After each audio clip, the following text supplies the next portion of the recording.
Hey YouTube, thanks for checking out RV Daydream, and we've been back for a couple of days. You guys, or some of you may not know that those videos are being scheduled on a daily basis. I think I'm on about day 4 right now, so that gives you an idea how many days we've been back. Actually, I think I've been back 3 days now. What have you been up to? I've been riding on a daydream. So, what have I been doing? Well, as you now can tell by watching those videos, that fuel pump was an issue on the rear of the truck, in the rear tank. And I was concerned because I put that tank in about 6 months ago and the fuel pump failed. So right before I left on the trip, again, you can check that in the videos just previous to us leaving on the trip, I had to replace that fuel pump because it went bad. It just partially worked. I could hear it running, but it just wasn't pumping any fuel, or it wouldn't pump enough fuel. So put another pump in. That's what we did the trip on, and I made it all the way home, or almost all the way home, on that rear tank. I ran it until it was darn near completely empty because I knew I'd be working on it, and then I went ahead and switched over to the front tank to run the rest of the way home. Well, the rear tank now, even though the pump runs, no fuel. That rear fuel pump will no longer run the truck. It doesn't make a difference what I do. If I turn the key a bunch of times, it tries to spit and sputter, but then that's it. If I drive down the road at 60 miles an hour and I flip from the front tank to the rear tank, which of course changes pumps, it shuts off immediately and it doesn't even try. So whatever was going on with the rear pump in the back during our trip, it's completely stopped at this point. So thank God that it happened, once we got home. Everything completely failed. So that got me wondering about what's going on with that rear tank. Now, I went ahead and ordered another pump, a better pump, because the pump that I have in the rear tank is something that Heidi's work sells. I don't really care for her brand so much. Some people have good luck with them. I haven't in the past. And of course, with this thing not working currently, something happened back there. And it got me to wonder, is it something that I did whenever I extended that sending unit into the tank more because I was putting a bigger tank on? And I just can't think of anything. There's nothing that comes to mind that makes me think anything happened, because the only thing that really could have happened is one, wire connections, which that wasn't why the last pump quit, and secondly, the hoses or the lines, the hard lines that I had to extend, which I'll put a link to a video up here if you want to go watch how I did that in detail. I put it on my other channel. You can see how I extend those hard lines to make that pump sit deeper in the tank. I've done everything that I was supposed to. There's no problem with the tank or the pump interfering with each other.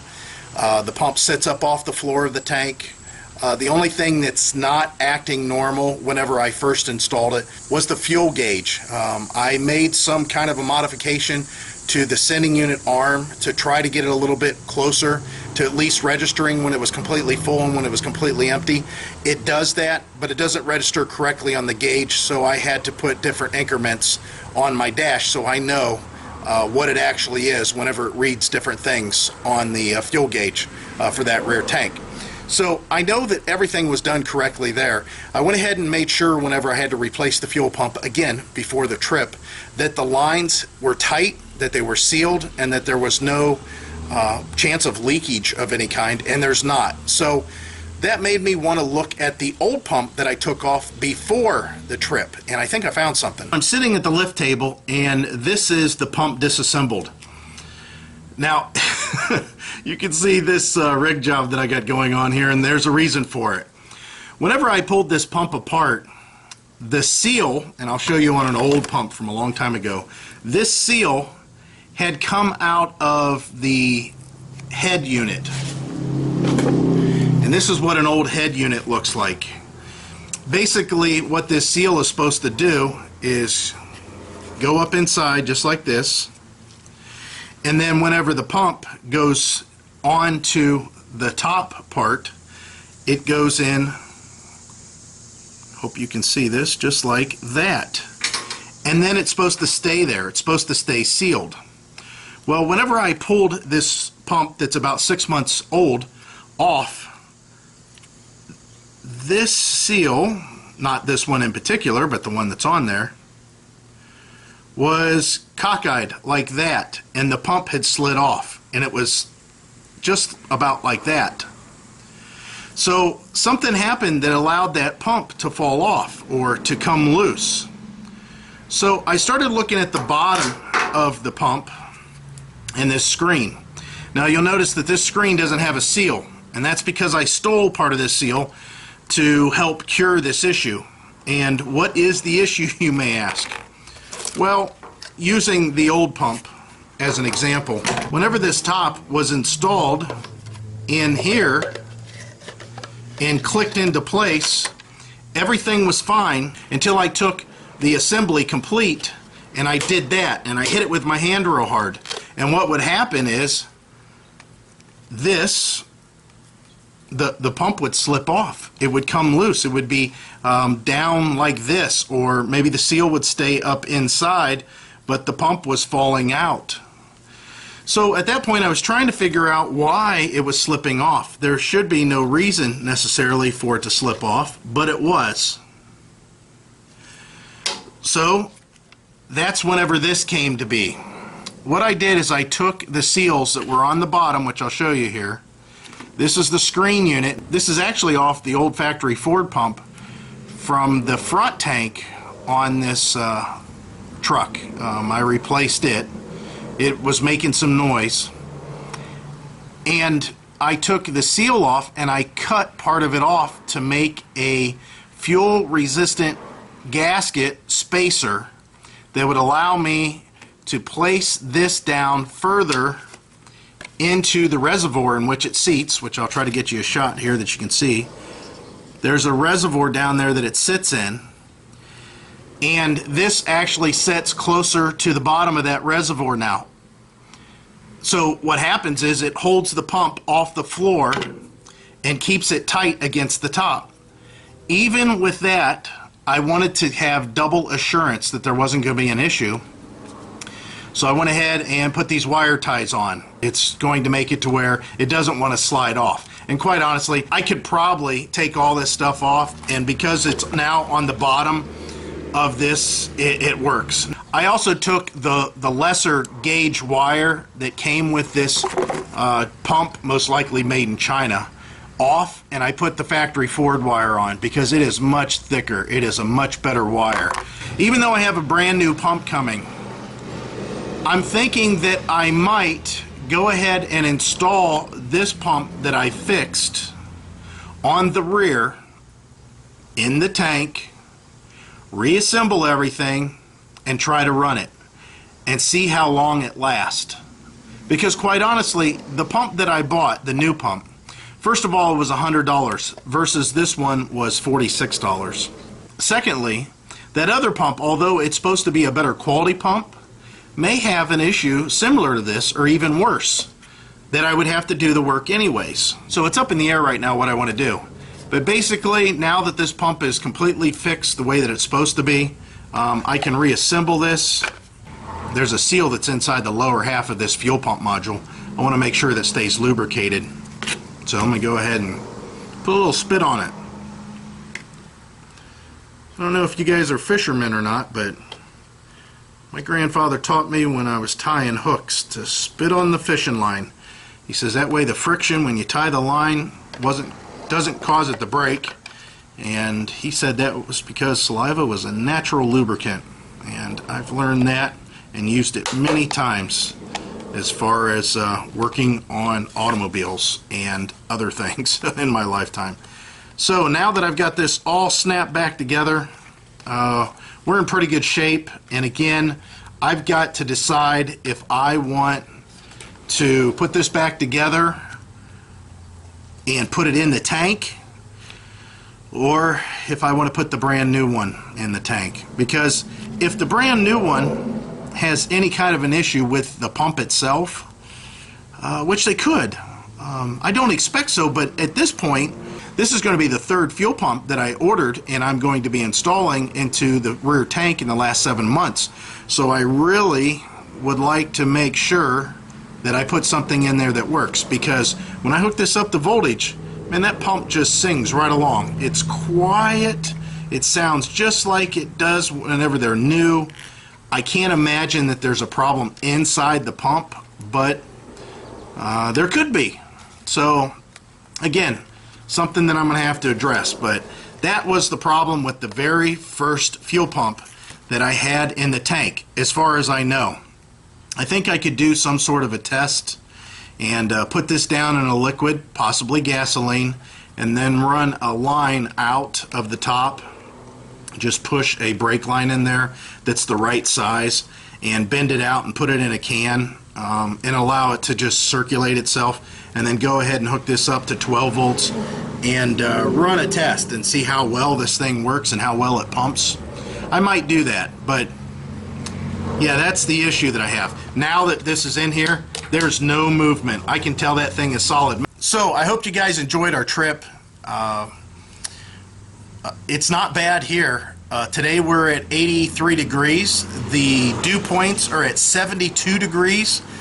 We have like Florida dew points for the next 4 days. We have a chance of rain pretty much every day. There's a lot of moisture in the air. They said if it does rain, it might help us with this drought situation that we got going on, which is considered a mild drought. The grass is slightly getting more green, but it's nothing like I'm used to. We're definitely needing some water, just not a lot of it real fast. So I've been enjoying myself outside at home, but I got a lot of work to do. I started out here cleaning this table, and that's whenever I seen the fuel pump that I hurried up and took out before we left on the trip. So I thought about it today, and I knew that I had an old pump in the parts bin over there, which I've got a lot of parts over the last few years for a few of our cars, and I need to clean all that stuff out. Of course, downsizing, there's a lot that I need to clean out.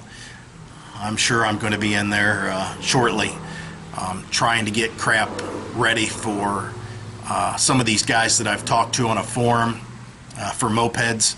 I'm sure I'm going to be handing out engines and stuff like that that I've had in that cabinet for many years. Now that I don't have any mopeds, there's no sense in it. But pretty good guys, and they're kind of fanatical on mopeds, so they'll be happy to get some parts, and maybe I'll make a few dollars on it, because some of the stuff's brand new in packages still. But yeah, that's it, guys. I just wanted to give you a quick update on that fuel pump. In a couple of days, the other fuel pump will be here. Of course, it might be raining, I don't know.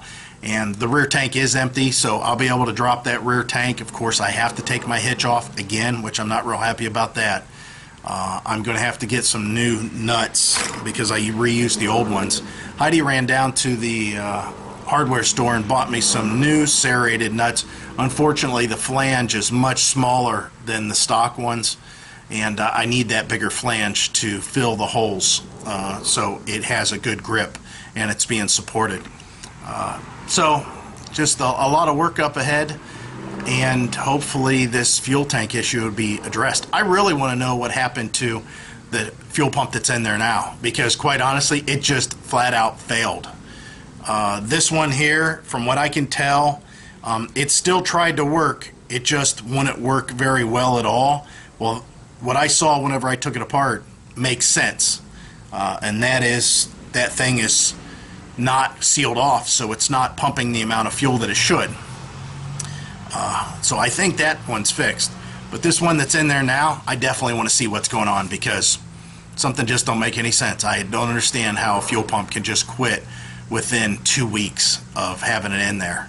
And again, this stuff, I just don't know. Yeah, I would love to have put a Motorcraft fuel pump in there, but the problem with the Motorcraft is it's $269 and you get a sending unit with it.